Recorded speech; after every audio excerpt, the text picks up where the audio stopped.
ISACAMP क्या है? ISACAMP is Internet Security Association Key Management Protocol. This is in itself another protocol and actually performs IKE v1 functions. So जिस तरह IPsec असल में AH या ESP को कहते हैं, इसी तरह IKE जो है वो हम ISACAMP को कहते हैं, IKE का version 1. So IPsec in itself is nothing tangible. Actually protocols are AH and ESP. IKE version 1 is also nothing tangible. In actual it is ISACAMP. So this is UDP 500 traffic, whereas this is protocol number 51 traffic and this is protocol number 50 traffic.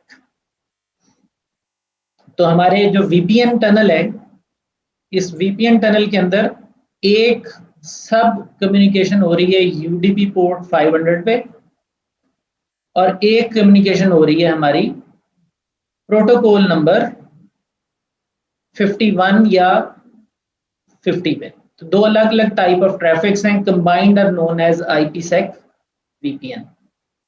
This traffic is of ISACAMP. In other words, this traffic is of IKE version 1. So used for establishing security associations and cryptographic keys, provides the framework for authentication and key exchange, but key exchange independent. यानी की कैसे exchange करनी है ये ISACAMP final नहीं करता, ये depend करता है उस एल्गो पर जिससे आपने की का तबादला कराना है. इशारा है डिफी-हेलमैन की तरफ. तो ISACAMP बजाते खुद अपने अंदर कंपोनेंट्स को सपोर्ट करता है और आप जो चाहें कंपोनेंट उसमें कॉल करें और उससे की का तबादला करा लें. सो IKE के फेजेस के बारे में बात कर लेते हैं.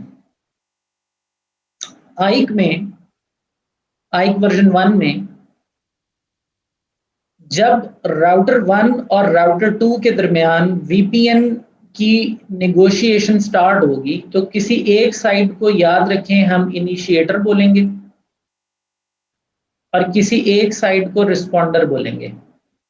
इनिशिएटर वो है जिसकी तरफ से फर्स्ट टाइम ट्रैफिक ट्रिगर की गई है और VPN क्योंकि पहले से एग्जिस्ट नहीं करता था तो उस VPN को एग्जिस्टेंस में लाने के लिए जो बारिश का पहला कतरा है वो जिस तरफ से उभरा है वो इनिशिएटर है.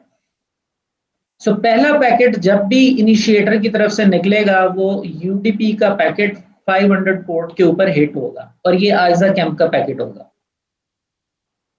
First ever packet which will hit your responder will be of ISACAMP UDP port 500. अगर रास्ते में किसी फायरवॉल में आपने UDP पोर्ट 500 ही ब्लॉक कर रखी है तो ये आपका IPsec VPN आगे बढ़ेगा ही नहीं. UDP पोर्ट 500 आपको ओपन चाहिए ताकि आपकी जो इनिशिएटर की जो ट्रैफिक है वो रिस्पॉन्डर तक पहुंचे. अब इनिशिएटर और रिस्पॉन्डर जो हैं इनके दरमियान कुछ देर तक टू एंड फ्रो कम्युनिकेशन होगी जिसके नतीजे में जाहिर है वो तमाम बातें जो हम पीछे करके आए हैं वो एस्टेब्लिश होंगी, यानी सिक्योरिटी एसोसिएशन एस्टेब्लिश होगी. वो जो टू एंड फ्रो मैसेजेस हैं उन मैसेजेस को हम ओवरऑल दो फेजेस में डिवाइड करते हैं. एक फेज 1 है और एक फेज 2 है. यानी आप यूं मान लीजिए कि ये जो मैंने to and fro arrows show किए हैं आपको, इन टू एंड फ्रो एरोज में से हम कह देते हैं कि यहां तक की जो गुफ्तो शनीद हुई है ये फेज 1 है और इससे आगे जो गुफ्तो शनीद हुई है ये फेज 2 है. फेज 1 की जो गुफ्तो शनीद है इसके नतीजे में एक सिक्योरिटी एसोसिएशन बनेगी जो ISACAMP की सिक्योरिटी एसोसिएशन है. ISACAMP सिक्योरिटी एसोसिएशन का क्या मतलब है? ISACAMP सिक्योरिटी एसोसिएशन का ये मतलब है कि R1 और R2 के दरमियान जो VPN बनने जा रहा है उस VPN में एक कम्युनिकेशन तो बदस्तूर UDP पोर्ट 500 पर चलती रहनी है, इसको हम अपनी कंट्रोल कम्युनिकेशन कह सकते हैं. और एक है जो आपकी ESP या AH की ट्रैफिक है. तो जो ये यूडीपी की 500 पोर्ट में जो कम्युनिकेशन हो रही है, क्या इसको बजाते खुद सिक्योरिटी नहीं चाहिए? क्या ये भी बजाते खुद सिक्योर कम्युनिकेशन नहीं होनी चाहिए? क्या इस कम्युनिकेशन ने भी एनक्रिप्ट या हैश नहीं होना?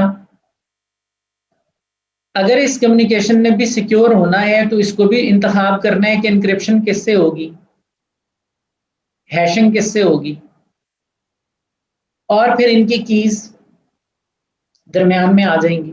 सो क्योंकि हमारी ये वाली कम्युनिकेशन भी एनक्रिप्टेड और सिक्योर चैनल में होनी है, लिहाजा इसके पैरामीटर्स जब दोनों अतराफ एग्री होंगे तो हम बोलेंगे कि ये एक सिक्योरिटी एसोसिएशन बन गई है जो आइजा कैंप की है।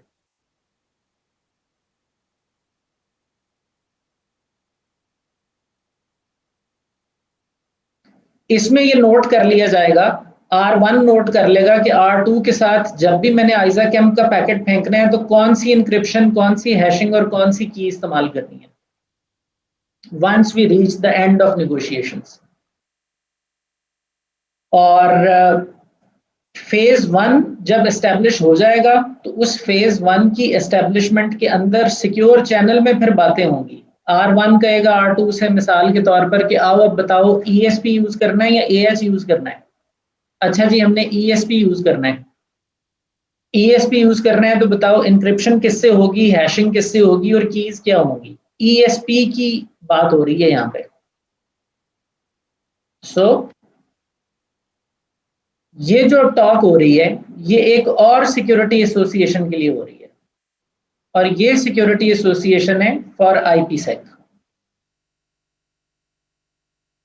इसमें ये नोट किया जा रहा है कि जी ESP प्रोटोकॉल यूज होगा as an example. ESP protocol में 3 डैश इंक्रिप्शन यूज होगी और MD5 हैशिंग यूज होगी जी, क्योंकि जो यहाँ की एग्रीमेंट है वो सिर्फ इस कंट्रोल कम्युनिकेशन का एग्रीमेंट है, और जो लेटर ऑन एंड यूजर का डेटा इनक्रिप्ट डिक्रिप्ट करने की जो बातचीत है उसके लिए एग्रीमेंट तो आइजा कैंप नहीं कराना है, लेकिन वो इस्तेमाल ESP ने करना है लेटर ऑन, तो वो डिफरेंट हो सकता है। हो सकता है आप यहाँ पे AES इस्तेमाल करें, वेयर एज आइजा कैंप की अपनी कम्युनिकेशन के लिए आप 3 डैश यूज कर रहे हो, इट इज पॉसिबल।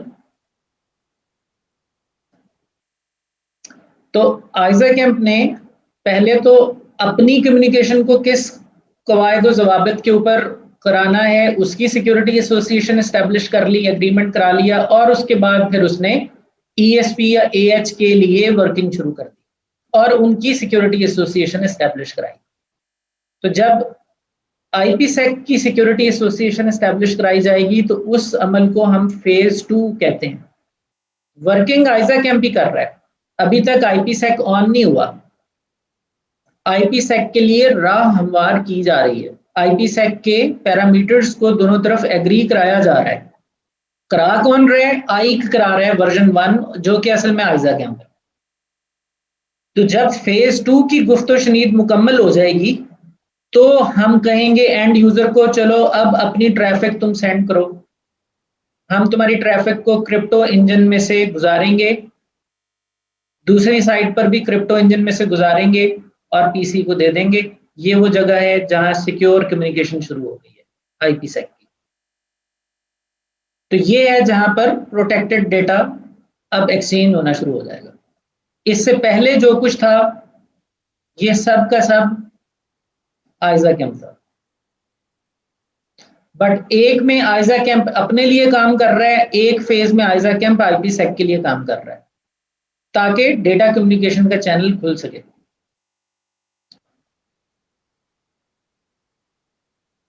आइजा कैंप का जो फेज 1 है, जो कि सरीहन इसकी अपनी जात के लिए है, जिसमें इसने अपने लिए सिक्योर चैनल एस्टेब्लिश करना है, वो 2 तरीकों से हो सकता है।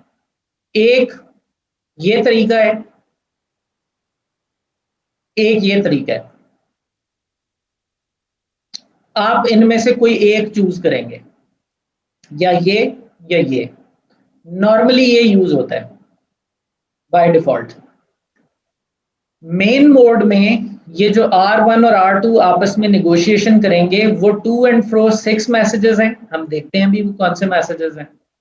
एग्रेसिव मोड के अंदर जो R1 एंड R2 आपस में मैसेजेस एक्सचेंज करेंगे वो 3 मैसेजेस हैं।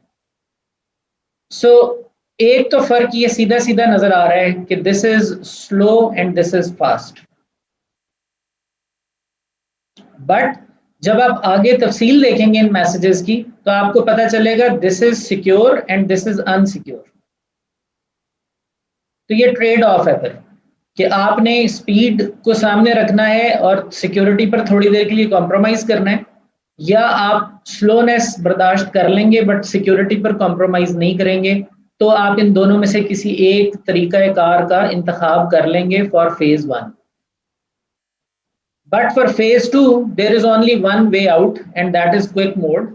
And this quick mode also uses 2-3 message exchanges in order to establish the IPsec parameters. So this is the introduction of IEC version 1 phases and modes, or in other words, ISACamp phases and modes.